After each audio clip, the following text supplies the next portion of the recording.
আজকে আমরা কথা বলবো F-35 যুদ্ধবিমান নিয়ে।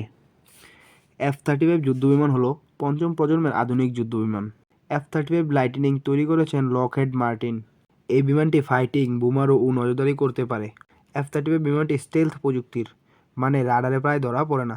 F-35 বিমানের মাল্টি রোল। F-35 বিমানটি আকাশ, স্থল, সমুদ্র সব জায়গায় হামলা করতে পারে। সেন্সর ফিউশন, পাইলট একসাথে সব তথ্য দেখতে পায়, যেমন রাডার, ক্যামেরা, স্যাটেলাইটের। F-35 বিমান এআই প্রযুক্তি ব্যবহার করে পাইলটকে সিদ্ধান্ত নিতে সাহায্য করে। F-35 তিন ধরনের: F-35A, F-35B, F-35C। এই 3 ভেরিয়েন্টের বিমানের সামান্য আলাদা কিছু বৈশিষ্ট্য আছে। F-35 বিমানের পারফরমেন্স: সর্বোচ্চ গতি প্রায় ঘন্টায় 1900 কিলোমিটার, রেঞ্জ প্রায় 2200 কিলোমিটার, উচ্চতা 50,000 ফুট পর্যন্ত। F-35 বিমানটি যে দেশ ব্যবহার করে: United states, United kingdom, Japan, Israel, Italy, Australia. F-35 বিমানটি বাংলাদেশি টাকায় প্রায় 800 থেকে 1000 কোটি টাকা। ভবিষ্যতে যে কোনো যুদ্ধই হোক না কেন বা যে দেশের মধ্যেই হোক না কেন, যুদ্ধের জয় নিশ্চিত হবে সে দেশের ডিজিটাল অস্ত্র ও তথ্যের উপর।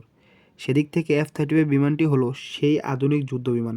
আর আজকে এখানেই শেষ করলাম আমার এই F-35 বিমান নিয়ে আলোচনা। আর যদি ভিডিওটি আপনাদের কাছে ভালো লেগে থাকে তাহলে সবাই লাইক, শেয়ার এবং সাবস্ক্রাইব করে পাশে থাকবেন।